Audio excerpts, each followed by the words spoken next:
بسم اللہ الرحمن الرحیم والعصر ان الانسان لفی خسر الا الذین آمنوا وعملوا الصالحات وتواصوا بالحق وتواصوا بالصبر۔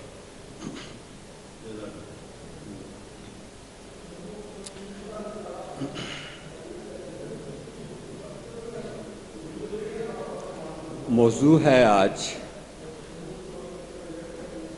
عصر حاضر اور فکر اقبال۔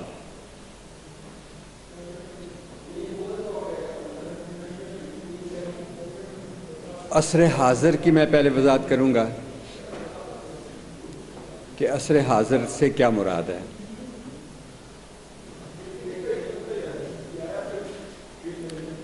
گزشتہ 5 صدیاں عصر حاضر کی صدیاں ہیں۔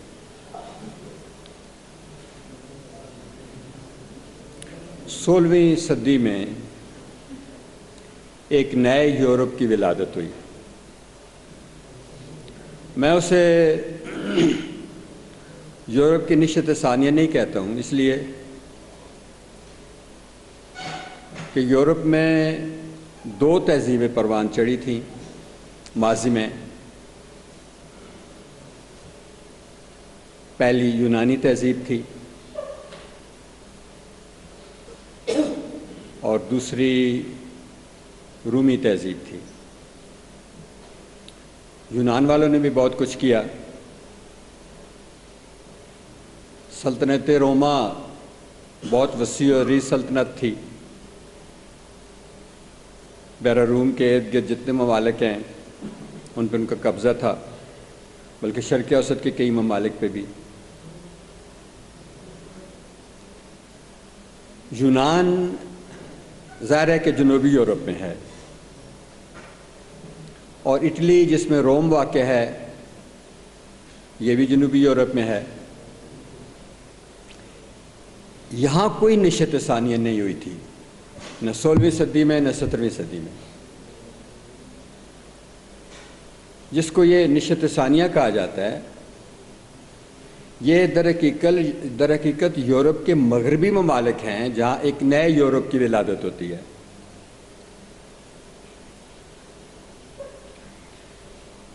رابرٹ بریف ہارٹ نے قدیم اور جدید کے درمیان ایک حد فاصل قائم کی ہے۔ اس سے پہلے یعنی 16ویں صدی سے پہلے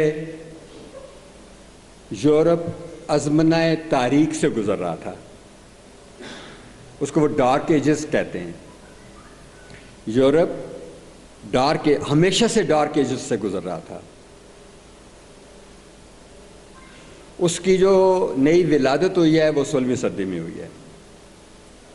1500 سے یا 1501 سے اس عصر حاضر کا آغاز ہوتا ہے، اور رابرٹ بریف ہارٹ جو ہے وہ قدیم دنیا اور جدید دنیا میں جو حد فاصل قائم کرتا ہے وہ سائنس ہے۔ سائنسی علوم حد فاصل ہیں ڈارک ایجز میں اور یورپ کی ولادت نو میں۔ اب یہ سائنسی علوم جو ہیں یہ یورپ کو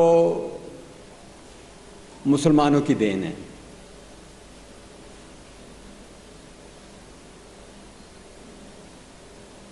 مسلمانوں نے طبیعیات میں، کیمیا میں، فلکیات میں، جغرافیہ میں اور بہت سارے شعبے جو ہیں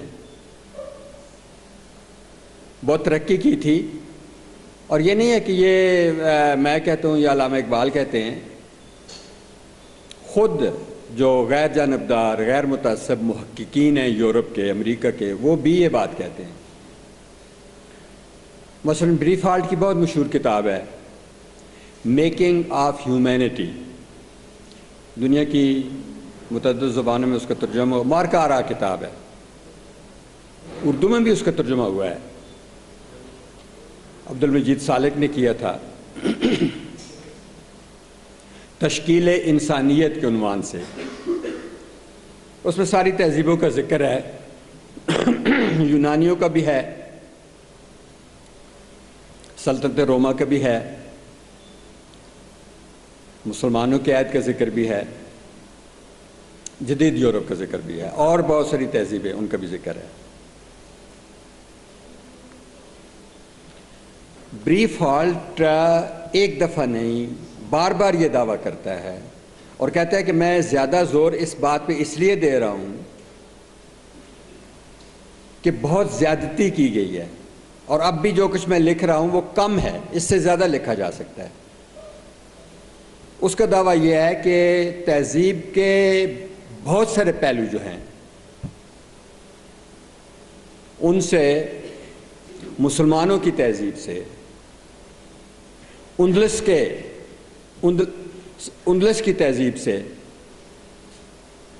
یورپ نے استفادہ کیا، فیضان حاصل کیا ہے۔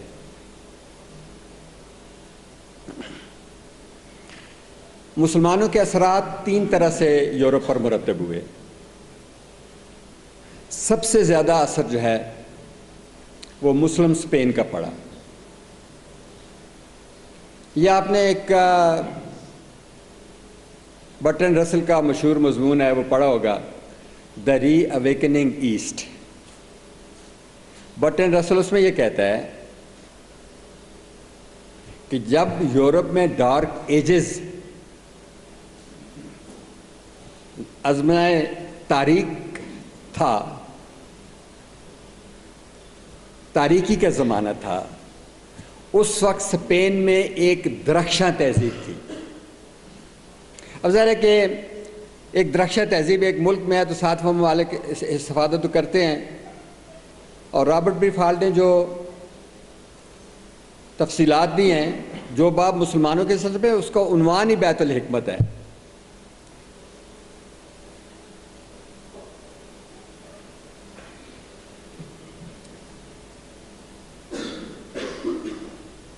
اس میں وہ یہ کہتا ہے، اور علامہ اقبال نے کوئی تقریباً 4-5 اقتباسات بریف ہالٹ کے خطبات میں نقل کیے ہیں۔ ایسے تو ویسے علامہ اقبال کا ہم اثر ہے، اقبال، اس کی بریف ہالٹ کی کتاب اقبال کی نظر سے گزری۔ اقبال جب خطبات لکھ رہے تھے تو جدید ترین کتب یورپ کی ان کے سامنے تھی، تو تشکیل انسانیت یعنی میکنگ آف ہیومینٹی بھی ان کے مطالعے سے گزر چکی تھی۔ 3-4 اقتباسات خطبات میں اقبال نے پیش کیے ہیں۔ ایک بریف ہالٹ نہیں، اور بہت سارے محققین، ایک بہت اہم نام جو ہے وہ ڈاکٹر گستاو لیبان کا ہے، یہ فرانس کا محقق ہے۔ فرانسیسی ویسے بھی کم متعصب ہوتے ہیں، اور ڈاکٹر گستاو لیبان تمدن عرب کے عنوان سے ان کی کتاب کا بھی ترجمہ ہوا۔ ڈاکٹر گستاو لیبان یہی بات اپنے انداز میں کہتے ہیں۔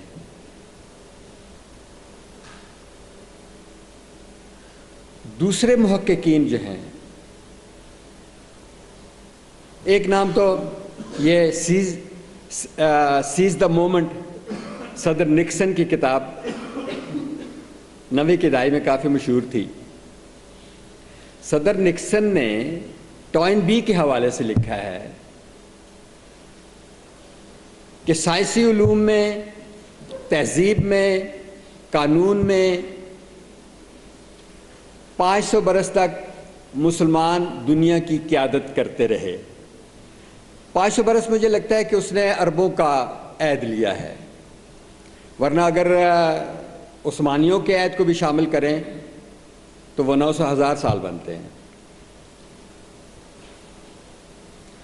تو میں آپ کو بتا رہا تھا کہ ایک تو اندلس سے متاثر ہوا یورپ، اندلس سے علم کی شعائیں، تہذیب کی شعائیں پھیلنے شروع ہوئیں۔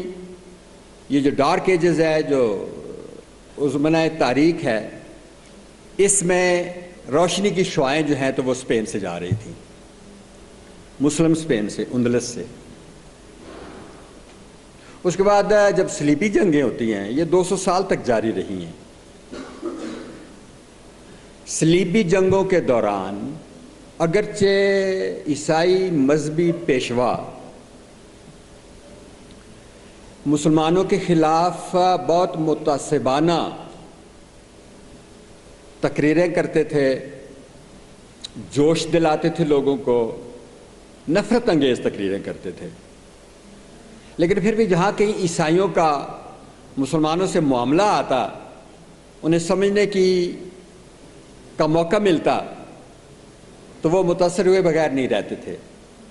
میں مسلمانوں کے دور عروج کی بات کر رہا ہوں۔ خرابیاں جن کا بہت ذکر کیا جاتا ہے وہ گزشتہ 500 برسوں کی ہیں، وہ دور زوال کی خرابیاں ہیں جو آج بھی بڑی حد تک موجود ہیں۔ صلیبی جنگوں کے دوران ان 200 برسوں میں بھی عیسائی دنیا جو ہے تو وہ مسلمانوں سے فیض یاب ہوتی ہے۔ پھر سلطنت عثمانیہ قائم ہوئی۔ سلطنت عثمانیہ کا پہلے تو کونیا تھا دارالحکومت، پھر انہوں نے قسطنطنیہ کو فتح کر لیا۔ رومن ایمپائر 2 حصوں میں تقسیم ہو گئی تھی۔ جب 2 حصوں میں تقسیم ہوئی تو مغربی حصہ جو تھا اس کا تو دارالحکومت روم ہی تھا، مشرقی حصہ جو تھا اس کا دارالحکومت قسطنطنیہ بن گیا تھا، کانسٹینٹینوپل۔ اور آگے چل کر یہی جو سلطنت ہے جس کا مرکز قسطنطنیہ تھا، یہی ساری رومن ایمپائر پہ حاوی ہو گئی۔ اور جو علاقے ان کے قبضے میں تھے یہ بازنطینی سلطنت بھی کہلاتی ہے۔ جو علاقے ان کے قبضے میں تھے، مثلا شام تھا، تو وہ بھی چونکہ شام ایک صوبہ تھا سلطنت روما کا، تو وہاں کے باشندے بھی رومی کہلاتے تھے۔ یہ مولا رومی جو ہے تو یہ افغانستان کے شمال میں کہیں پیدا ہوئے تھے اور کونیا میں جا کے بس گئے تھے۔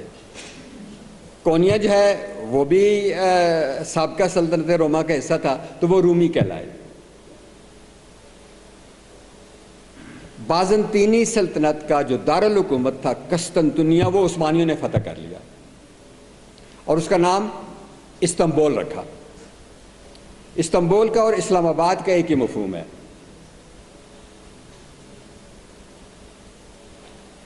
تو عثمانیوں کا جو طویل دور ہے اس سے بھی یورپ کے استفادے کا موقع ملا۔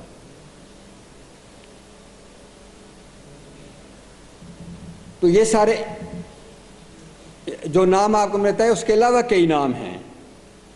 ان لوگوں نے اعتراف کیا ہے کہ سائنسی علوم یورپ کو مسلمانوں کی دین تھے، اور سائنسی علوم کی بنیاد پر انہوں نے ترقی کی۔ صرف سائنسی علوم نہیں بلکہ کچھ اور بنیادیں بھی تھیں جن کی وجہ سے انہوں نے اپنے معاشرے کو استوار کیا، اپنے معاشرے کی خرابیوں کو دور کیا۔ ایک تصور تھا جو انہوں نے اسلامی تہذیب سے لیا تھا، وہ تھا قانون کی حکمرانی۔ انہوں نے جو یورپی معاشروں کو استوار کیا ہے، محکم کیا ہے، تو وہ قانون کی حکمرانی سے کیا ہے۔ پھر یہ تو تصورات ہیں، آزادی کا تصور ہے، مساوات کا تصور ہے، اخوت کا تصور ہے، یہ تصورات ہیں، یہ مسلمانوں کے تھے، یہ انہوں نے اختیار کیے یا اختیار نہیں کیے تو بھی ان کا چرچا جو ہے تو ان میں بہت رہا۔ اسی طرح متعدد اور تہذیب کے پہلو تھے جن سے وہ متاثر ہوئے۔ اچھا، پھر فرق و امتیاز کیا ہے؟ جب اسلامی تہذیب سے وہ متاثر ہو رہے ہیں تو کیوں نہ اس کو اسلامی تہذیب ہی قرار دے دیا جائے اور اسی کو اختیار کیا جائے کہ وہ ترقی یافتہ حالت میں ہے؟ نہیں، فرق و امتیاز کی ایک وجہ ہے۔ وجہ یہ ہے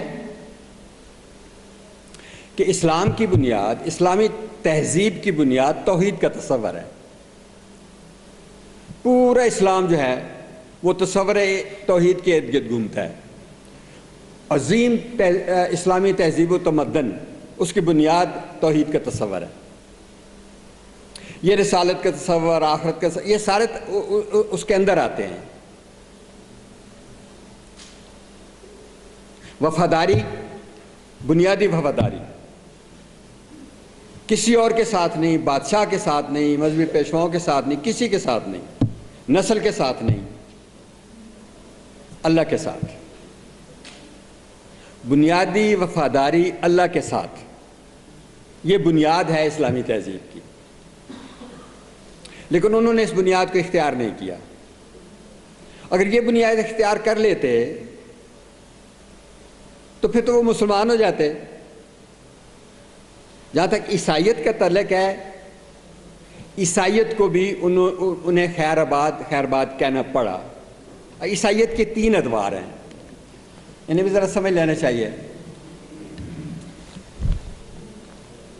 حضرت عیسیٰ علیہ السلام کا مذہب جو ہے وہ بڑی حد تک سینٹ پال نے بدل دیا تھا۔ سینٹ پال کے اثرات سے عیسائیت جو پھیلی، عیسائیت کی جو شکل بنی، وہ ایک روحانی مذہب تھا۔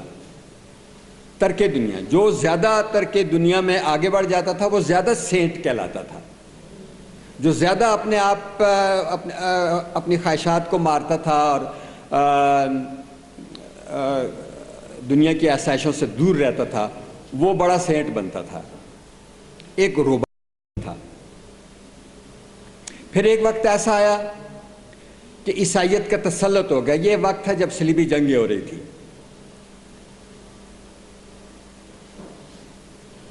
بیت المقدس کو آزاد کرانے کے لیے عیسائی مذہبی پیشواؤں نے ساری عیسائی دنیا کو جوش دلایا، انہیں اکٹھا کیا، قیادت ان کے ہاتھ میں آ گئی۔ اب بادشاہ بھی حصہ لیتے تھے، تو پوپ جو ہے اس کی حیثیت جو ہے تو وہ سب سے بلند تر ہوتی تھی۔ اور صورتحال یہ بن گئی تھی کہ وہ براہ راست محصولات وصول کرتے تھے مختلف عیسائی ممالک سے۔ پھر بادشاہ لوگ جو ہیں انہیں جاگیریں عطا کرتے تھے۔ یعنی پادری بننا یا بشپ بننا یہ اتنا بڑا اعزاز تھا، اتنے بڑے فائدے والی بات ہو گئی تھی کہ جاگیردار لوگ اپنے بیٹوں کو یہ پیشہ اختیار کرنے کی طرف مائل کرتے تھے۔ اور اسی کا نتیجہ یہ نکلا کہ وہ عیش و عشرت میں پڑ گئے، مذہبی پیشوا بھی عیش و عشرت میں پڑے، کلیسا جو ہے وہ عیاشیوں کا اڈا بن گیا۔ یہ ایک دوسرا دور تھا عیسائیت کا، ایک دوسری شکل تھی عیسائیت کی، جب عیسائیت کا تسلط جو ہے وہ ساری عیسائی ریاستوں پر قائم ہوا اور بادشاہوں سے زیادہ اہمیت پوپ کی بنی۔ لیکن پھر ایک تیسری شکل عیسائیت کے سامنے آتی ہے، وہ یہ سائنسی علوم کی ترقی کے ساتھ عالم اسلام میں اسلام اور سائنس میں کوئی تصادم نہیں تھا۔ اس کی بنیادی وجہ یہ تھی کہ قرآن حکیم نے فطرت کا مطالعہ کرنے کی دعوت دی ہے۔ فطرت، کائنات، غور کرو کائنات پہ، اپنی جان پہ غور کرو، دیکھو ہم نے کس طرح بنایا ہے اس کائنات کو، مشاہدہ کرو۔ انظر کے الفاظ آتے ہیں، یتدبرون افلا تعقلون اور اس طرح کے الفاظ ہیں۔ علم کی فضیلت بیان کی گئی ہے، علم اسماء آدم کو عطا کر دیا گیا۔ یہ جو آیات متشابہات ہوتی ہیں ان کا بالکل وہی مطلب نہیں ہوتا۔ قرآن حکیم میں 2 طرح کی آیات ہیں، ایک بینات ہیں جن کو محکمات بھی کہتے ہیں، وہاں تو صاف صاف بات بیان ہوتی ہے، انسان کی سمجھ میں بھی آتی ہے۔ لیکن جو معاملات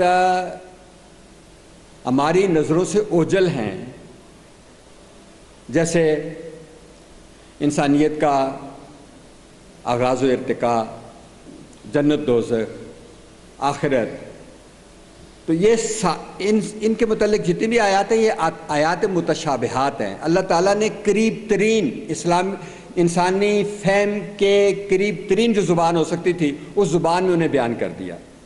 وَعَلَّمَ آدَمَ الْأَسْمَاءَ كُلَّهَا کا یہ مطلب نہیں ہے کہ وہ ایک فرد واحد کو ساری چیزوں کے نام سکھا دیے گئے، بلکہ ودیت کر دیا گیا یہ علم جو ہے، یہ علم اسما جو ہے یہ بھی علم اشیاء ہے، یہ بھی سائنس ہے، اور اس کی بنیاد پہ فرشتوں پہ فضیلت عطا کی گئی۔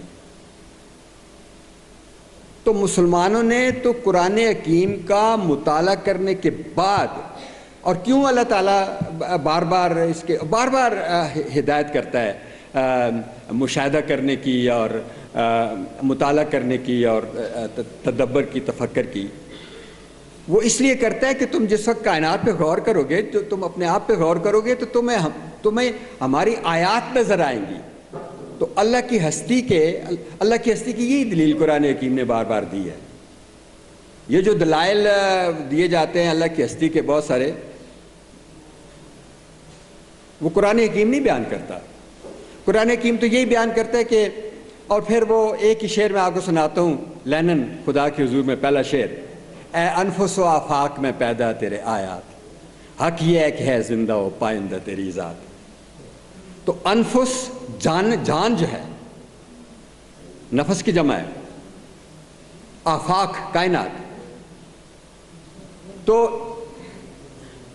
کھولی ہیں ذوق دید نے آنکھیں تیری اگر، ہر راہ گزر میں نقش کفے پائے یار دیکھ۔ انسان غور کرے تو خود انسان کی جو اپنی وہ مشینری ہے، اس پہ غور کرے تو وہ اس نتیجے پہ پہنچے گا کہ کوئی خالق ہے جس نے اس کو بنایا ہے۔ تو چنانچہ عالم اسلام میں سائنس نے ترقی حاصل کی، سائنسی علوم نے، اور اسلام سے تصادم نہیں تھا، بلکہ اسلام کا عین تقاضا تھا کہ ان علوم کو ترقی دی جائے، لیکن یہ تصادم وہاں عیسائیت اور سائنس میں ہو گیا۔ ہوا یہ کہ جب بھی کوئی نیا نظریہ پیش کیا جاتا تھا تو مذہبی پیشوا سائنسدانوں کو پکڑ کر سزائیں دیتے تھے۔ یہ آپ کے بڑے بڑے سائنسدان گلیلیو اور یہ وہ سارے جو ہیں، انہوں نے سزائیں بھگتی ہوئی ہیں۔ جس نے کہا کہ زمین متحرک ہے، اس کو سزا دی۔ تو وہ ان کی مروجہ عیسائیت جو تھی اس کے مطابق وہ سائنس نہیں تھی۔ تو چنانچہ مذہبی پیشوا مخالفت کرتے تھے سائنسدانوں کی۔ تو سائنسدان اس نتیجے پہ پہنچے کہ جب تک ہم ان سے جان نہیں چھڑاتے اس وقت تک یہ علوم ترقی نہیں کر سکتے۔ تو چنانچہ انہوں نے لا تعلقی اختیار کی عیسائیت سے، اس کی برتری کو ماننے سے انکار کر دیا۔ اب ایک تیسری شکل آ گئی عیسائیت کی۔ تیسری شکل جو ہمارے سامنے آتی ہے وہ یہ ہے کہ اجتماعی کاروبار سے عیسائیت الگ ہو جاتی ہے، سیاست میں یا نظام حکمرانی میں اس کو کوئی حصہ نہیں رہتا، اور وہ ایک پرائیویٹ مذہب بن جاتی ہے۔ جس کی مرضی ہے جا کے گرجے میں عبادت کرے، نہیں مرضی ہے تو نہ کرے۔ ایک نجی چیز ہے، ایک پرائیویٹ چیز، ایک ذاتی مذہب بن گیا، اس کی اجتماعی حیثیت ختم ہو گئی۔ اس کے نقصانات بھی ہوئے۔ اچھا، وہ جو عیاشی کا ایک دورہ ہو گیا تھا، اس کے خلاف پھر رد عمل ہوا۔ وہ رد عمل بھی بڑا شدید تھا۔ وہ مارٹن لوتھر نے ایک احتجاجی تحریک شروع کی، پروٹیسٹ کیا۔ اس کی تحریک کو اس لیے پروٹیسٹنٹ انہیں کہا جاتا ہے کہ انہوں نے بنیادی طور پر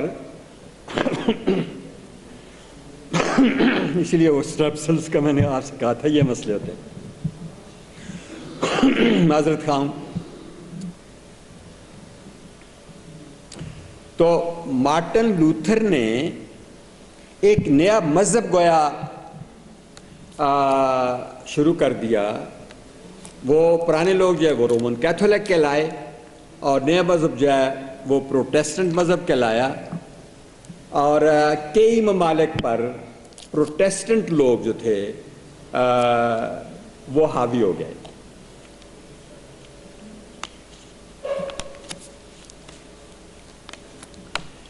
اچھا، یہ 16ویں صدی کی بات ہے۔ 16ویں صدی ہی میں میکیاولی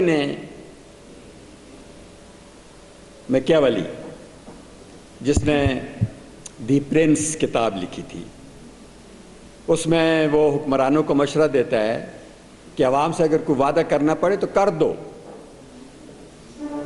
وعدہ نہ پورا کرو۔ تو فریب دہی کو اس نے حکمت عملی بنا دیا۔ یہ وہی شخص ہے جس نے وطنیت پرستی کا تصور پیدا کیا، وہ بھی در حقیقت نظام حکمرانی کو مستحکم کرنے کے لیے، وطنیت پرستی۔ اچھا، پھر پورے یورپ میں جب عیسائیت سے سائنسی علوم نے لا تعلقی اختیار کی تو پھر جو سائنس کی ترقی ہوئی وہ بے خدا رہی، وہ ایک طرح سے خدا سے بھی تھوڑے سے دور ہو گئے، بے خدا ترقی ہوئی یورپ میں سائنس کی۔ تو وہ جو تہذیب پروان چڑھتی ہے، میں آپ کو بتا رہا تھا کہ اسلامی تہذیب جو ہے تو اس کی بنیاد تصور توحید ہے۔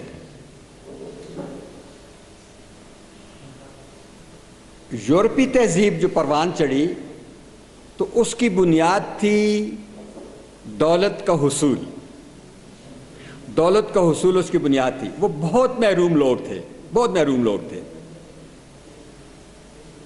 یہ جس وقت استنبول آتے یا اور مسلمانوں کے شہروں میں تو وہ چیزیں ان کی مصنوعات دیکھتے، یہ جو صنعت و عرفت ہے، بڑے پیمانے پہ فیکٹریاں اور ملیں تو صنعتی انقلاب کے بعد لگیں، لیکن مسلمانوں میں یہ بہت عام رواج تھا اور وہ بڑی اچھی اچھی چیزیں بناتے تھے۔ ان چیزوں کو خریدنے کے لیے وہ ترستے تھے۔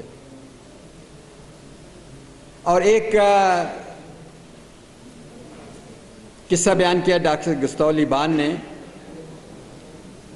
کہ اس کا طریقہ، وہ ان چیزوں کے حصول کا طریقہ ان کا یہ تھا، تو وہ کسی کے بچے کو اٹھاتے، اغوا کرتے، غائب کرتے، وہ جا کے ترکوں کے ہاتھ بھیج دیتے اور جو پیسے ملتے ان سے وہ ساز و سامان خریدتے۔ اچھا، عثمانی عیسائی بچوں کو یہ جو آج کل ایک اکیڈمی کا تصور ہے، اس طرح اکیڈمی قائم تھی استنبول میں، بہت بڑی اکیڈمی تھی، وہاں حکمرانوں کے بچے بھی جا کے تربیت حاصل کرتے تھے، مختلف سپہ گری کے قانون کی چیزیں، دوسری تیسری ساری وہ جو نظام مملکت کو چلانے کے لیے ضروری ہوتی ہیں وہ ساری کی ساری چیزیں وہاں سیکھی جاتی تھی۔ ان بچوں کو وہ وہاں ڈال دیتے۔ بلکہ عثمانیوں کو طریقہ کار تو یہ بھی تھا کہ وہ عیسائی دنیا سے بچوں کو لیتے تھے اور ان کو وہاں ان تربیت دیتے تھے اور پھر انہیں عہدوں پہ فائز کرتے تھے۔ مثال کے طور پہ قاضی زیادہ تر وہ بنتے تھے۔ مسلمان تو خیر وہ ہو جاتے تھے لیکن ان کا تعلق پچھلے اپنے آبا سے نہیں ہوتا تھا اور نہ یہاں کوئی نئی ان کی رشتہ داریاں ہوتی تھیں، تو چنانچہ وہ بالکل غیر جانبدار ہو کے فیصلے کرتے تھے۔ بڑا مستحکم نظام انہوں نے قائم کیا تھا عثمانیوں نے، قیمتوں میں بہت اچھا کنٹرول رکھتے تھے اور ایک خیر و برکت تھی۔ اس سے زیادہ خیر و برکت تو فلسطین میں تھی۔ میں تھوڑا سا آگے چل کے اس کا ذکر کرتا ہوں، کچھ حیران کن باتیں ڈاکٹر گستاو لیبان نے لکھی ہیں، وہ ذرا تھوڑی دیر کے بعد میں ان کا ذکر کرتا ہوں۔ تو اب آپ یہ دیکھیں کہ عیسائیت کا اور سائنس کا تصادم ہوا، وہ اب سائنسی علوم کی ترقی جو ہے وہ مذہب سے اور ایون خدا سے الگ ہو کے ہوئی، تو چنانچہ ایک لادینی شروع ہو گئی، سیکولرزم کا آغاز ہوا۔ یہ بہت سارے ازمز جو ہیں یہ پھر اس نئی تہذیب میں بنتے ہیں، اس لیے کہ وہ سماوی فیضان سے تو کٹ گئے، وہی سے کٹ گئے، سماوی فیضان سے کٹ جانے کی وجہ سے اب نئے نئے نظریات، ہر روز ایک نیا نظریہ پیش ہو رہا ہے، آگے چل کے اس نظریے کی تردید ہو رہی ہے، اس کے مقابلے پہ نظریہ آ رہا ہے، مختلف نظامات جو ہیں وہ زندگی کے مرتب ہو رہے ہیں۔ کیپٹلزم شروع ہوا، سیکولرزم کے بعد کیپٹلزم کی بنیاد یہ تھی کہ سائنسی علوم کی ترقی کے ساتھ ساتھ صنعتیں لگیں، ایک صنعتی انقلاب آیا اور یہ صنعتی انقلاب جو ہے، جب صنعتی انقلاب شروع ہوتا ہے تو عثمانیوں کا تسلط اس زمانے میں بھی تھا، بعد کے بھی 1-2 صدیوں تک رہا، لیکن وہ زوال کی جو بنیادیں تھیں وہ رکھی جا رہی تھی۔ اب مثلا وہ تقلید کی طرف آ گئے تھے۔ جب چھاپا خانہ یورپ میں ایجاد ہوا تو شیخ الاسلام نے چھاپے خانے کی مخالفت کی۔ وہی ایک کردار جو عیسائی پادری اور بشپ ادا کر رہے تھے، عیسائی مذہبی پیشوا ادا کر رہے تھے، وہ ہمارے شیوخ نے اختیار کر لیا تقلید کی وجہ سے۔ تو چنانچہ آگے چل کر جب پریس کی اجازت دی گئی، یہ کہا کہ نہیں یہ ٹھیک ہے، جیسے یہاں پہلے لاؤڈ سپیکر کی مخالفت ہوئی مذہبی پیشواؤں کی طرف سے، پھر اس کے بعد جو انہوں نے خود استعمال شروع کیا تو حد ہی کر دی، یعنی بلا ضرورت پھر لاؤڈ سپیکر کا استعمال ہوتا ہے، ایک بڑی مصیبت بن گئی۔ جب انہوں نے پریس کی اجازت دی اور اسے جائز قرار دیا تو یورپ بہت آگے نکل چکا تھا، اور وجوہات بھی تھیں زوال کی۔ ایک سب سے بڑی وجہ تو وہ شخصی حکمرانی کا طریقہ تھا، خلافت کی جگہ ملوکیت۔ شخصی حکمرانی میں یہ ہوتا ہے کہ اگر بیٹا جو ہے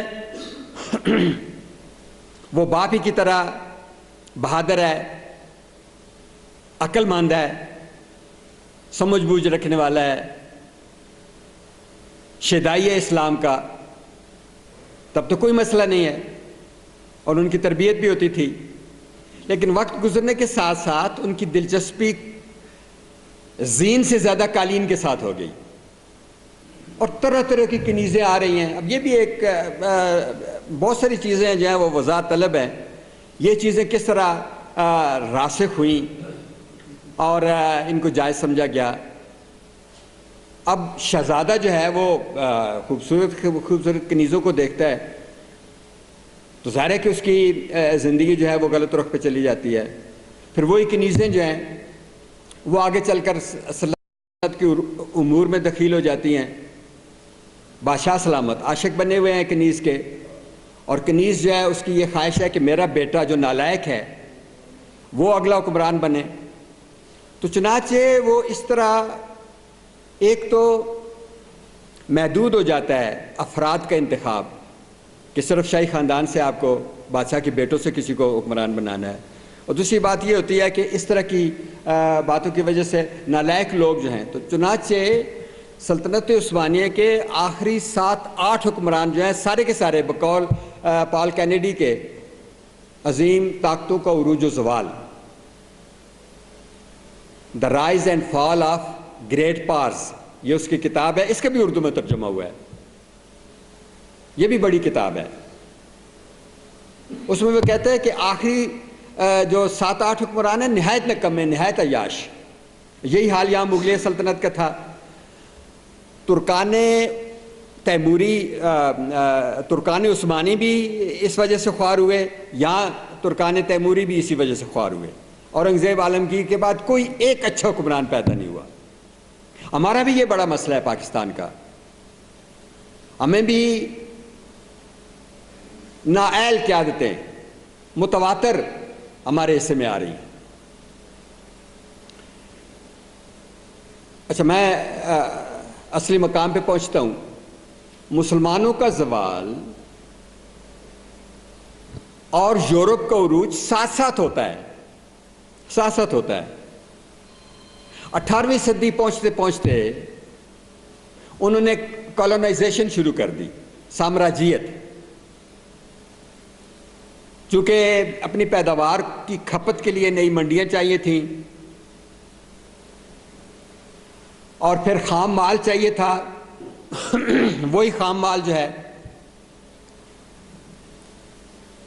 تو اس سے چیزیں بنا کے وہ انہی ممالک میں واپس بھیجتے تھے اور پیسے کماتے تھے۔ تو انہوں نے ممالک پہ قبضہ کرنا شروع کیا۔ اچھا، آپ دیکھیں پھر سماوی فیضان سے محروم ہونے کے بعد کیا فرق پڑتا ہے۔ مسلمانوں نے جس وقت دنیا کو فتح کیا تھا اور دنیا کی قیادت سنبھالی تھی تو مسلمانوں کا کیا طریقہ تھا اس کو ذرا سمجھیں، اور پھر جو یورپ نے طریقہ اختیار کیا اس کو سمجھیں۔ مسلمانوں کا طریقہ یہ تھا کہ جو قوت میدان جنگ میں ہوتی تھی اس سے تو وہ جنگ کرتے تھے، اور اگر اس کو شکست دے لیتے تو میدان جنگ میں پڑا ہوا سارا ساز و سامان جو ان کے ہاتھ آتا تھا اس کو وہ مال غنیمت تصور کرتے تھے اور وہ جائز تھا، اس پہ قبضہ کر لیتے تھے۔ لیکن عوام کے ساتھ ان کی کوئی جنگ نہیں ہوتی تھی،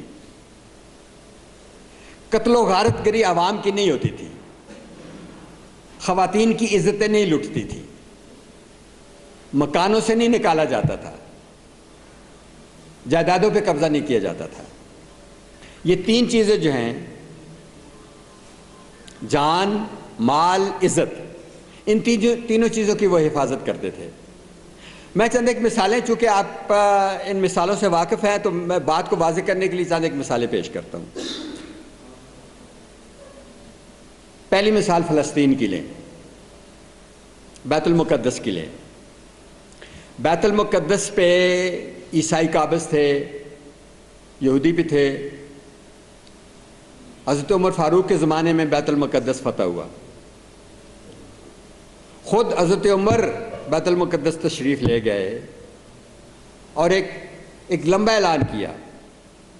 ایک بات جو ایک جملے میں کہی جا سکتی تھی کہ آپ کی جان، مال اور عزت کی حفاظت کی جائے گی، یہ ایک بات شاید کئی جملوں میں بیان ہوئی، اور واقعی انہیں امان دی گئی،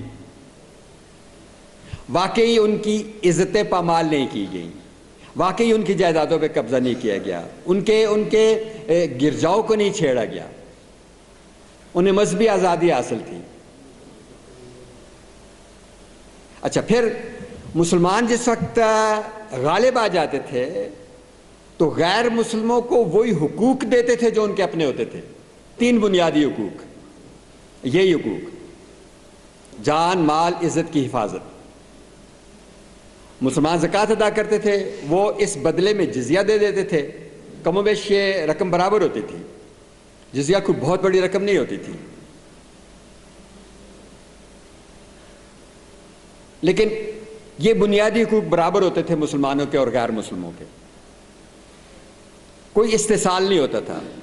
اسلام میں، اسلامی معاشرے میں نہ صرف عورت اور مرد کے حقوق بنیادی حقوق برابر ہیں، بلکہ مسلمان معاشرے میں مسلمانوں کے اور غیر مسلموں کے حقوق بھی برابر ہوتے ہیں۔ یہ مسلمانوں کی روش تھی۔ پھر صلیبی جنگوں کے دوران عیسائیوں کا قبضہ ہو گیا بیت المقدس پہ۔ جب عیسائیوں کا قبضہ ہوا تو انہوں نے عزتیں بھی لوٹیں، انہوں نے قتل و غارت گری بھی کی، انہوں نے نہ صرف مکانوں سے نکالا بلکہ قتل کیا مسلمانوں کو۔ اور قتل عام کے بعد جب مذہبی پیشواؤں کی شورا بیٹھی، یہ اب ڈاکٹر گستاو لیبان یہ تفصیلات بیان کر رہے ہیں، جب مذہبی پیشواؤں کی شورا بیٹھی تو اس نے یہ فیصلہ کیا کہ ابھی بہت سارے مسلمان بیت المقدس میں باقی ہیں، انہیں ڈھونڈو اور ان کو قتل کرو۔ چنانچہ انہیں ڈھونڈا گیا اور قتل کیا گیا۔ 88 سال عیسائیوں کے قبضے میں رہا بیت المقدس۔ اس کے بعد صلاح الدین ایوبی نے پھر اسے فتح کر لیا۔ اب صلاح الدین ایوبی اگرچہ مسلمانوں کو بھی مسئلہ معلوم تھا، صلاح الدین ایوبی بھی جانتے تھے، لیکن باقاعدہ اعلان کیا، میدان جنگ میں جو کچھ ہاتھ آیا وہ تو ٹھیک ہے، لیکن باقاعدہ اعلان کیا کہ کسی کی عزت نہیں لوٹی جائے گی، کسی کی جائیداد پہ قبضہ نہیں کیا جائے گا، کسی کو قتل نہیں کیا جائے گا۔ اب پھر عیسائیوں کو اور یہودیوں کو امان ملی اور کوئی قتل و غارت گری نہیں ہوئی۔ پھر ایک دفعہ ہم دیکھتے ہیں کہ 20ویں صدی میں 1948 میں ایک ریاست قائم ہوتی ہے فلسطین میں، اسرائیل کی ریاست قائم ہوتی ہے۔ پس منظر میں برطانیہ اور امریکہ ہیں، استعماری قوتیں ہیں۔ اب جو یہودیوں کا جہاں جہاں تسلط ہوتا ہے، پہلے تو وہ زمین خریدتے تھے مہنگے داموں، 10 گنا قیمت دے کے زمین خریدتے تھے اور آباد ہوتے تھے، اور فلسطینی لالچ کے مارے وہ زمین بیچ دیتے تھے۔ لیکن جس وقت وہ ذرا پھیل گئے اور انہیں طاقت حاصل کر لی تو پھر مسلمانوں کو نکالنا شروع کیا، اور جب ان کی ریاست بن گئی تو پھر تو بڑے پیمانے پہ گھروں سے نکالا مسلمانوں کو، اور انہیں مجبوراً فلسطین سے نکل کے لبنان جانا پڑا، اور بہت سارے لوگ وہاں گئے، صابرہ اور شتیلہ کے کیمپ آباد ہوئے۔ صابرہ اور شتیلہ کے کیمپوں پر جن میں لڑنے والوں یا جوانوں کے علاوہ یا مردوں کے علاوہ عورتیں اور بچے بھی تھے، ان پہ وحشیانہ بمباری کی، اور اس کے بعد بھی اب تک جو کچھ ہو رہا ہے فلسطینیوں کے ساتھ وہ آپ سب کے سامنے ہے۔ یہ فرق ہے اسلامی تہذیب کا اور یہ اس تہذیب کا جس کی بنیاد مادہ پرستی تھی۔ اب ایک اور مثال میں آپ کے سامنے پیش کرتا ہوں، وہ اندلس کی مثال ہے۔ اندلس میں جب مسلمانوں کو فتوحات حاصل ہو رہی تھی تو عوام خوش تھے۔ جن لوگوں سے جان چھوٹی تھی وہ ان سے زیادہ محصولات لیتے تھے، ان پہ زیادہ بوجھ ڈالتے تھے۔ مسلمانوں نے کم بوجھ ڈالا۔ یہی مسلمانوں نے مشرق وسطیٰ میں بھی کیا، شام میں، عراق میں، مصر میں، ان سارے ممالک میں جہاں جہاں مسلمان گئے تو وہاں جو پرانے حکمران تھے ان کی نسبت یہ نئے حکمران جو ہیں تو یہ عوام کے لیے زیادہ فیض رساں تھے اور زیادہ کم بوجھ ڈالتے تھے، اس لیے عوام خوش تھے۔ تو اندلس میں کوئی قتل و غارت گری نہیں ہوئی، اور اسلام میں یہ بات بھی ہے کہ کسی کو زبردستی مسلمان نہیں بنایا جا سکتا۔ اگر آپ کسی کو زبردستی مسلمان بناتے ہیں تو آپ کو کوئی ثواب نہیں ہوتا، کوئی ثواب ہی نہیں ہوتا، سرے سے اجر ہی نہیں اللہ تعالیٰ دیتا۔ تو چنانچہ جو لوگ اپنی مرضی سے، اور ان ممالک میں تو رفتہ رفتہ اکثریت مسلمانوں کی ہو گئی، مصر میں، ایران میں، خراسان میں، عراق میں، شام میں، یہ ان سارے ممالک میں۔ لیکن وہاں اندلس میں جن لوگوں نے خوشی سے اسلام قبول کیا وہ تو مسلمان ہو گئے، باقی عیسائی تھے۔ اب میں ذکر کر رہا تھا کہ ڈاکٹر گستاو بان نے کچھ تفصیلات دی ہیں، وہ میں آپ کو بتانا چاہتا ہوں۔ حیران ہوتا ہے بندہ۔ گستاو بان لکھتا ہے کہ جس وقت مسلمانوں کو زوال ہو گیا اور عیسائیوں نے دوبارہ قبضہ کر لیا، آخری ریاست غرناطہ کی تھی جس پہ قبضہ ہوا، معاہدہ ہوا غرناطہ کے حکمران اور عیسائی بادشاہ جو تھا، اس معاہدے میں جو باتیں طے ہوئی وہ یہی باتیں، زیادہ تر یہی باتیں تھیں کہ مسلمانوں کو گھروں سے نہیں نکالا جائے گا، ان کی جائیدادیں نہیں چھینی جائیں گی، انہیں قتل نہیں کیا جائے گا، وغیرہ وغیرہ۔ لیکن جو ہی غرناطہ پہ ان کا قبضہ ہو گیا، معاہدے کے نتیجے میں جب قبضہ ہو گیا تو انہوں نے اس معاہدے کی قطعاً کوئی پرواہ نہیں کی اور سب کو مارنا شروع کر دیا، اور یہ قتل و غارت گری جو ہے یہ 1 صدی تک جاری رہی۔ اور ایک دفعہ تو اعلان پھر ہوا کہ ایک دفعہ مسلمان سارے نکل جائیں، پھر اس کے بعد دیکھیں گے ہم۔ تو چنانچہ جب وہ نکل کے جا رہے تھے تو راستے میں انہیں مارتے رہے، بچ بچا کے جو لوگ پہنچ سکے وہ شمالی افریقہ پہنچے۔ ڈاکٹر گستاو بان لکھتے ہیں کہ کوئی قوم اتنا بڑا ظلم، اتنا بڑا داغ اپنے دامن پہ لگانا گوارا نہیں کرتی جتنا کہ اسپین میں عیسائیوں نے کیا۔ اچھا، پھر ایک اور حیران کن بات اس نے لکھی ہے۔ گستاو بان لکھتا ہے کہ جب صنعتی انقلاب آیا، دولت کی ریل پیل بھی ہوئی، امریکہ کی دریافت کے بعد امریکہ سے دولت آتی تھی، سارے یورپ میں آتی تھی، اسپین میں بھی آتی تھی۔ اس دولت کی فراوانی کے باوجود وہ یہ کہتا ہے کہ جو خوشحالی، جو امن و سکون، جو ایک طرح سے طمانینت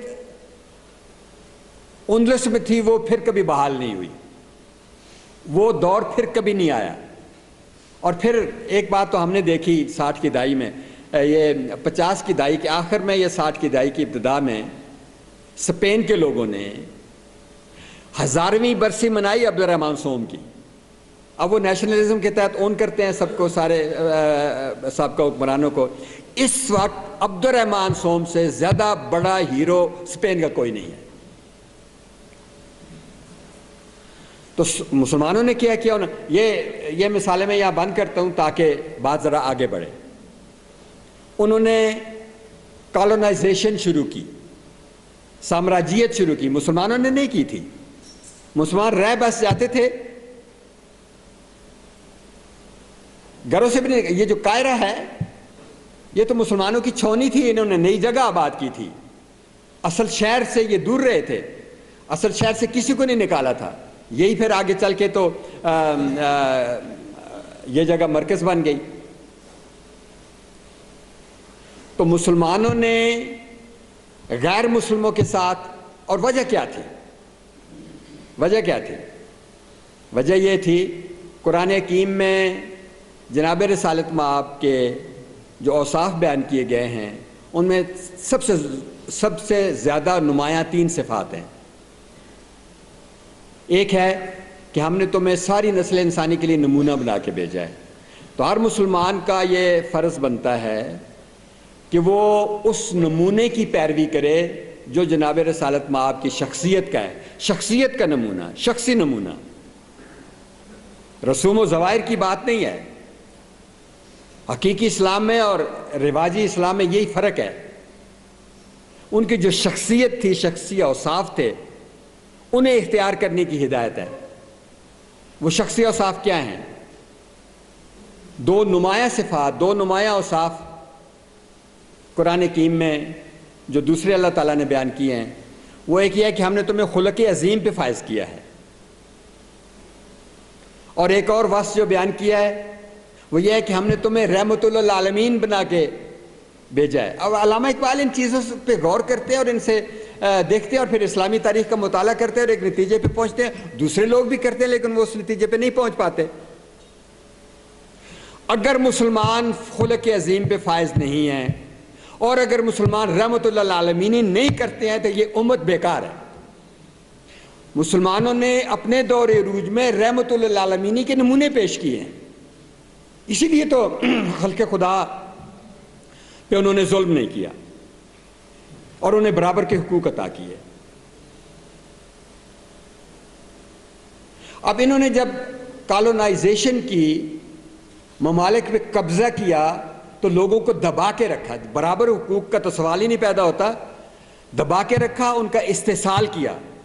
اب اس استحصال کی تفصیلات میں اس لیے نہیں جاتا ہوں تاکہ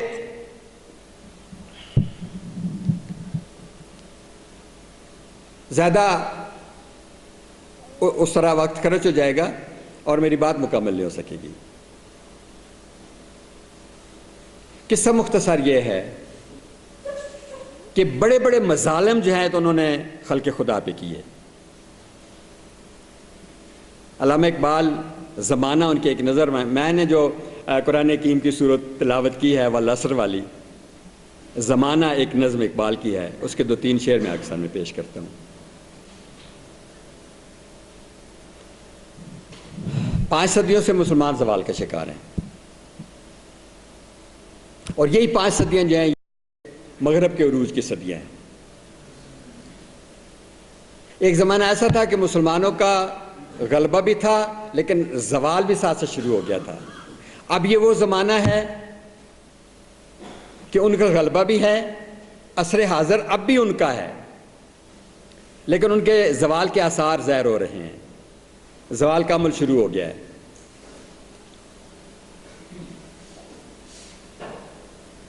دا ری اویکن ایسٹ میں ایک بڑی پتے کی بات برٹرن رسل نے لکھی ہے. رسل لکھتا ہے کہ پہلے علم، طاقت، تہذیب مشرق میں تھی. وہ مختلف تہذیبوں کا ذکر کرتا ہے. بابلی تہذیب تھی، مصری تہذیب تھی. کہتا ہے پھر یہ چیز جو ہے، یہ قیادت جو ہے، یہ مغرب کو منتقل ہو گئی، اور یونان جو ہے وہ دنیا کی پہلی طاقت بنا اور ایک بہت بڑی تہذیب بن کے ابھرا۔ یونان کے عروج سے لے کر سلطنت روما کے زوال تک یہ طاقت، یہ تہذیب، یہ علوم، یہ مغرب میں رہے۔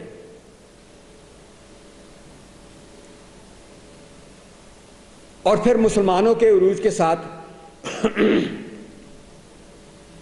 علوم بھی اور تہذیب بھی اور یہ ساری، اور مسلمانوں نے درخشاں تہذیبی کارنامے سر انجام دیے، ساری دنیا پہ ان کے اثرات مرتب ہوئے۔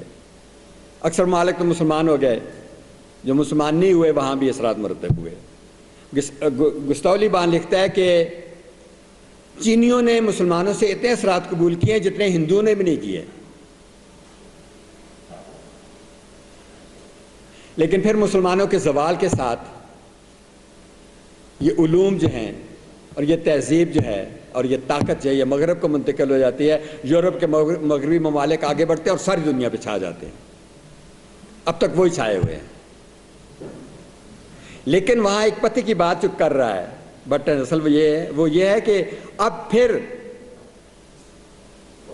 یہ علم، یہ طاقت، یہ تہذیب مشرق میں چلی جائے گی، اور پھر مشرق میں وہ 3 تہذیبوں کا ذکر کرتا ہے، چینی تہذیب کا، ہندو تہذیب کا اور اسلامی تہذیب کا۔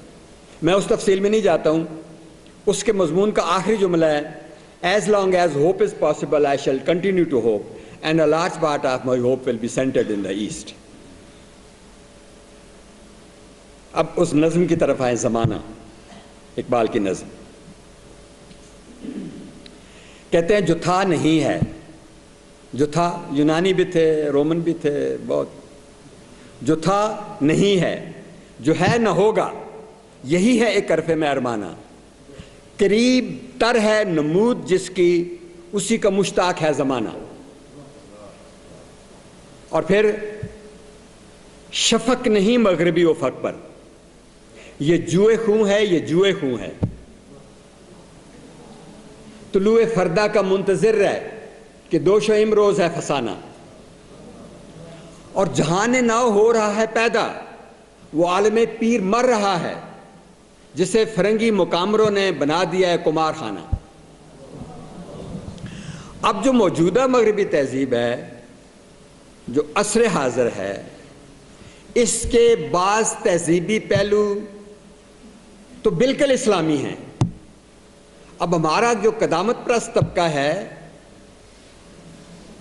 یہ ان چیزوں کی بھی مخالفت کر رہا ہے جو اسلام نے ان کو دی ہیں اور جو ہماری اپنی ہیں۔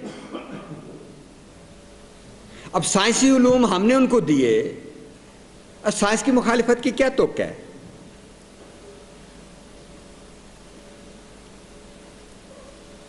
اسی طرح مساوات کا تصور، اخوت کا تصور، اور جو اس طرح کے دوسرے تصورات ہیں، آزادی کا تصور، یہ ہمیں انہیں دیے۔ آج وہ اس کے چیمپئن بنے ہوئے ہیں، اور ویسے چیمپئن بھی کس طرح کے ہیں؟ پیتے ہیں لہو دیتے ہیں تعلیم مساوات، یہ علم، یہ حکمت، یہ تدبر، یہ حکومت، پیتے ہیں لہو دیتے ہیں تعلیم ان کی مساوات کا یہ حال ہے۔ سرمایہ داری نظام میں مساوات قائم ہو ہی نہیں سکتی۔ سرمایہ داری نظام اور جاگیرداری نظام خلاف اسلام ہیں۔ انسان کی آزادی بھی سلب ہوتی ہے جاگیرداری نظام میں، اور ہے وہی سرمایہ داری بندہ ہے مومن کا دین۔ مسلمان ممالک نے بھی اس کو اختیار کیا ہوا ہے۔ اس سے نکلنے کی ضرورت ہے، ان نظاموں کو ختم کرنے کی ضرورت ہے۔ جب ہم لا الہ کہتے ہیں، توحید کا پہلا جز کہ ہر الہ سے انکار، تو ہمیں سرمایہ داری کا انکار کرنا ہوتا ہے، جاگیرداری کا انکار کرنا ہوتا ہے، اشتراکیت کا انکار کرنا ہوتا ہے، ہمیں فاشزم کا انکار کرنا ہوتا ہے، سیکولرزم، ہر ازم کا انکار کرنا ہوتا ہے، الا اللہ، پھر ایک معبود پکڑنا ہوتا ہے، نیشنلزم کا انکار کرنا ہوتا ہے۔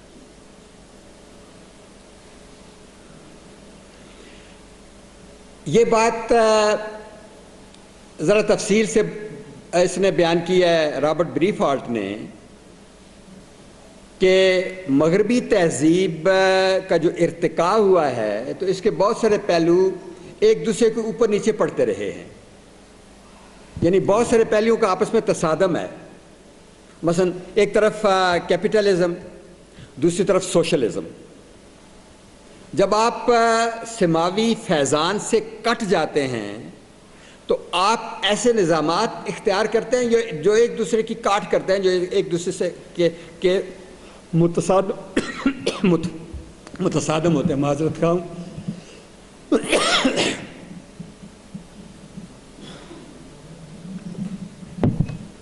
یہ جس نظم کا میں نے شعر پڑھا ہے میں اسے پیش کرتا ہوں. اگر وقت ہوا تو تھوڑی سی اور بات کروں گا، ورنہ پھر ختم کر دوں گا. لینن خدا کے حضور میں، اس میں بھی عصر حاضر ہی زیر بحث ہے. لینن تو خدا کا منکر تھا، اس نے کمیونسٹ انقلاب برپا کیا تھا، بہت بڑا انقلاب، اور دنیا میں ایک خوف اور دہشت پھیل گئی تھی کمیونزم کی. خدا کا منکر تھا. وہ جب فوت ہو جاتا ہے تو اقبال اسے اللہ کے حضور پیش کرتے ہیں. اب وہ اللہ کے حضور ایک درخواست کرتا ہے، اے انفس و آفاق میں پیدا تیرے آیات، حق یہ ہے زندہ و پائندہ تیری ذات، میں کیسے سمجھتا کہ تو ہے یا کہ نہیں ہے، ہر دم متغیر تھے خرد کے نظریات. اور پھر وہ قوم کے فیضان سماوی سے ہو محروم، حد اس کے کمالات کی ہے برق و بخارات، ہے دل کے لیے موت مشینوں کی حکومت، احساس مروت کو کچل دیتے ہیں آلات. اور ایک زبردست بات عصر حاضر یا جدید تہذیب کے بارے میں، مغربی تہذیب کے بارے میں، یورپ میں بہت روشنی ہے، علم و ہنر ہے، حق یہ ہے کہ بے چشمہ حیواں ہے یہ ظلمات. اب دیکھیں ضرب کلیم میں ایک نظم ہے عصر حاضر کے انسان، اس میں اقبال کیا بات کہہ رہے ہیں، ڈھونڈنے والے ستاروں کی گزرگاہوں کا اپنے افکار کی دنیا میں سفر کر نہ سکا، جس نے سورج کی شعاؤں کو گرفتار کیا زندگی کی شب تاریک سر کر نہ سکا.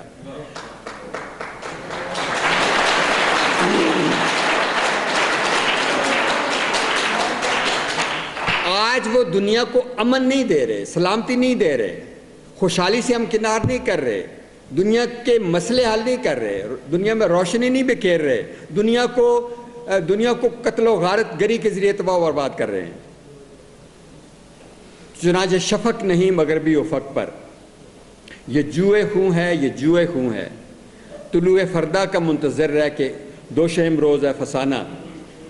اور پھر جہان نو ہو رہا ہے پیدا وہ عالم پیر. دیکھیں وہاں عصر حاضر کو ابتدا میں اقبال اسلام کی دین قرار دیتے ہیں. پس باعت کر جو نظم ہے اقبال کی، جو مصنوعی ہے، اس میں ایک باب ہے، اس کا عنوان ہے حرف چند با امت عربیہ. اس میں اقبال کہتے ہیں کہ عصر حاضر زادہ ایام تست، یہ عصر حاضر جو ہے یہ تیرے ایام نے اس کو پیدا کیا ہے. اور یہ بات خداوند سفیدان فرنگی مسلک قرطبہ کے ایک دو شعر میں آپ کو سناتا ہوں. اس میں کہتے ہیں کہ آہ وہ مردان حق، وہ عربی شاہ سوار، حامل خلق عظیم صاحب صدق و یقین، جن کی نگاہوں نے کی تربیت شرق و غرب، ظلمت یورپ میں تھی جن کی خرد راہبی. اچھا پھر میں لینن کی طرف آتا ہوں.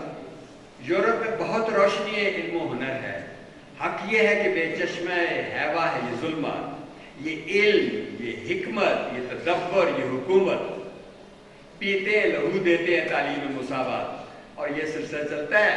اور پھر وہ ظاہر ہے کہ وہ سرمایہ داری کے خلاف ان کے کھڑا ہوا تھا، اور اس حد تک تو اس کی بات درست ہے، اور اقبال بھی اس کی حمایت کر رہے ہیں. تھوڑا سا میں اس کا ذکر کر ہی دیتا ہوں. کہتے ہیں ایک بات اگر مجھ کو اجازت ہو تو پوچھو، حل کر نہ سکے جس کو حکیموں کے مکالہ. وہ کون سا آدم ہے کہ تو جس کا ہے معبود؟ وہ آدم خاکی کے جو ہے زیر سماوات. مشرق کے خداوند سفیدان فرنگی، مغرب کے خداوند درخشندہ فلزات. اور آخر میں آیا کہ کب ڈوبے گا سرمایہ پرستی کا سفینہ، دنیا ہے تیری منتظر روز مکافات. تو قادر و عادل ہے مگر تیرے جہاں میں، اے تلخ بہت بندہ ہے مزدور کیا اوقات. کب ڈوبے گا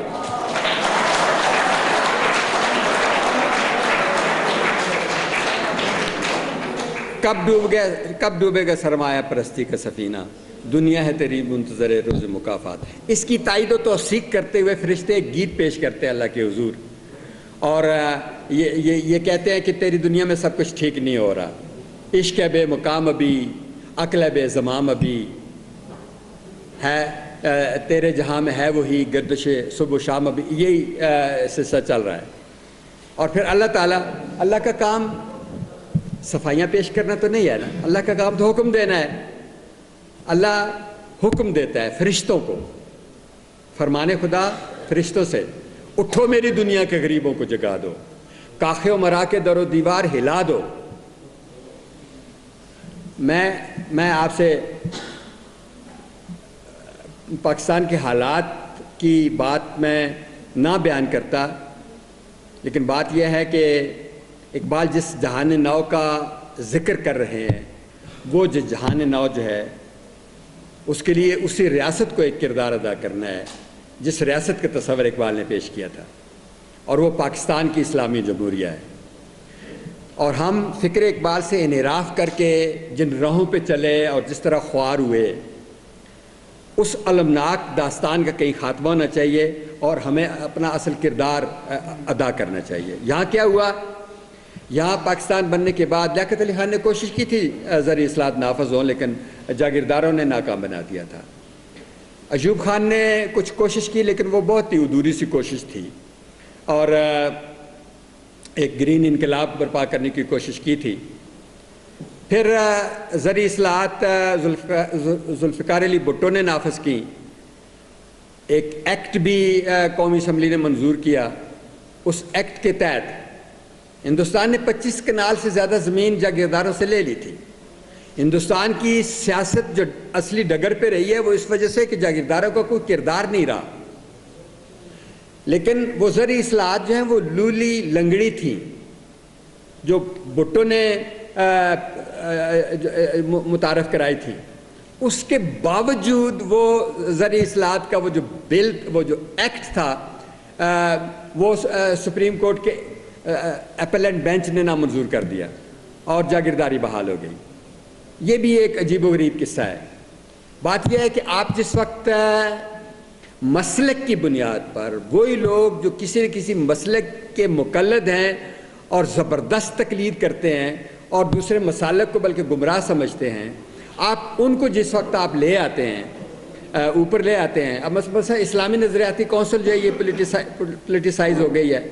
اس میں تو آپ کو وہ لوگ لینے چاہیے جو حق سچ کے عالم فاضل لوگ ہوں، اور جو اجتہاد کی اہمیت کو بھی سمجھتے ہوں، اور جو جدید علوم سے بھی واقف ہوں اور اسلام سے بھی پوری طرح واقف ہوں. ان لوگوں کو لینا چاہیے. یہاں آپ نے ایسے لوگوں کو بٹھا دیا جو کسی نہ کسی مسئلے کو نافذ کرنا چاہتے ہیں، اور وہ آئے دن ایسے ہی کوئی نہ کوئی عجیب و غریب حرکت کر دیتے ہیں. تو سپریم کورٹ اپیلنٹ بینچ میں جو لوگ تھے، حالانکہ وہ عالم فاضل ضرور تھے،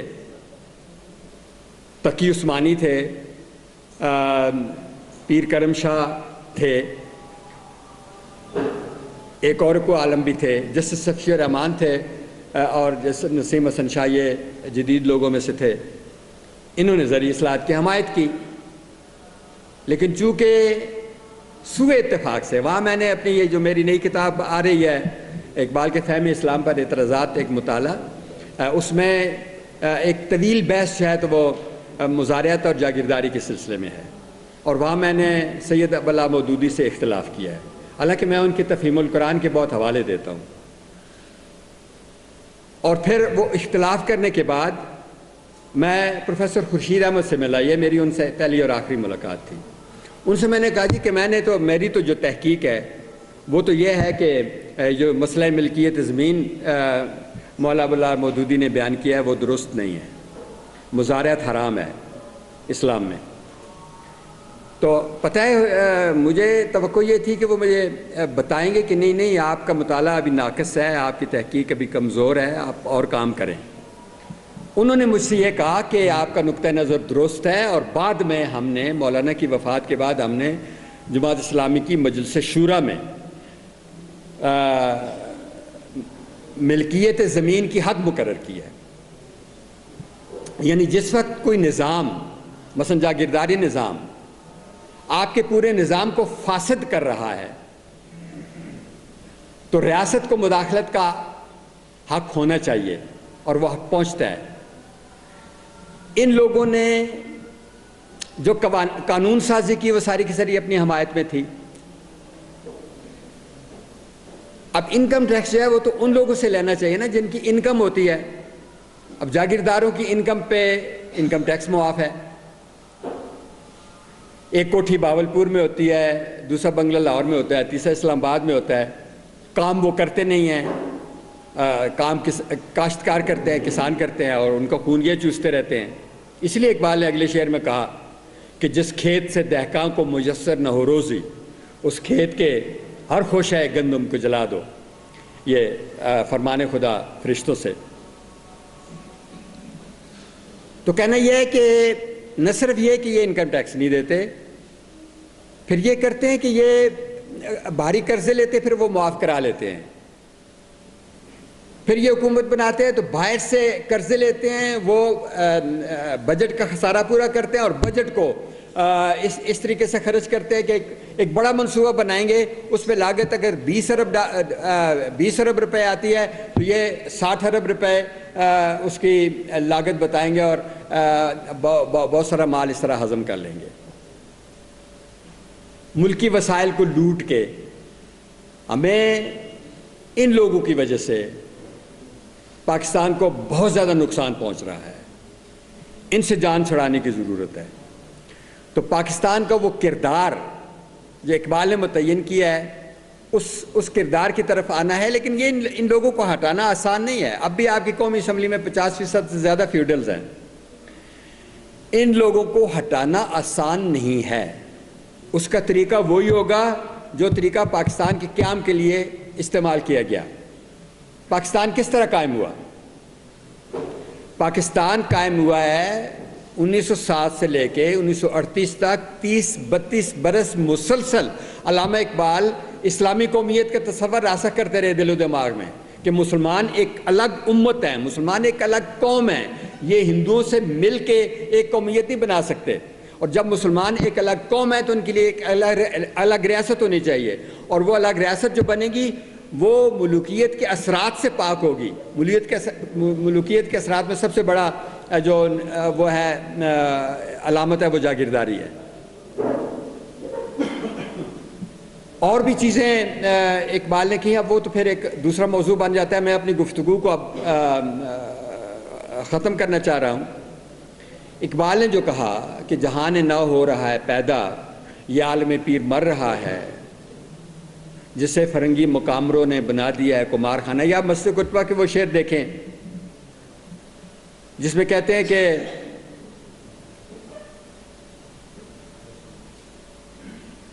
عالم نو ہے ابھی پردہ تقدیر میں، میری نگاہوں میں ہے اس کی سر بے حجاب۔ لیکن وہ عالم نو کیسے آئے گا؟ تان جس بات پہ ٹوٹتی ہے جا کے، وہ کیا بات ہے؟ وہ یہ بات ہے، کہتے ہیں کہ صورت شمشیر ہے دست قضا میں وہ قوم، کرتی ہے جو ہر زمان اپنے عمل کا حساب۔ جو قوم احتساب سے گزرتی ہے وہ پھر دوسری قوموں کا بھی احتساب کرتی ہے۔ پاکستان کو ایک کڑے احتساب سے گزارنے کی ضرورت ہے، پھر قوم کا مقدر بنے گا، اور پھر ہم وہ کردار ادا کریں گے عالم اسلام میں، اس کو مضبوط کریں گے، اس کو متحد کریں گے۔ پھر ہم دیکھیے میں آخری ایک بات کہہ کے اپنی گفتگو ختم کرتا ہوں. مستقبل کس کا ہے؟ اقبال نے ایک تصور پیش کیا ہے. مستقبل کس کا ہے؟ مستقبل اس قوم کا ہے جو یقین اور علم کو جمع کرے گی. یقین کے ساتھ ملتے جلتے الفاظ میں آپ کو اور بتاتا ہوں. یقین، ایمان، محبت، عشق، جنون. اور علم کے ساتھ جو اس کیٹیگری میں جو الفاظ آتے ہیں: علم، عقل، دانش، خرد، فلسفہ، حکمت. جو قوم ان کو اکٹھا کرے گی وہ دنیا کی قیادت کرے گی. اب یا تو یہ ہے کہ مادہ پرست دنیا جو ہے، جدید مغربی دنیا جو ہے، وہ آسمانی ہدایت کی طرف آ جائے، سماوی فیضان سے اپنا تعلق استوار کر لے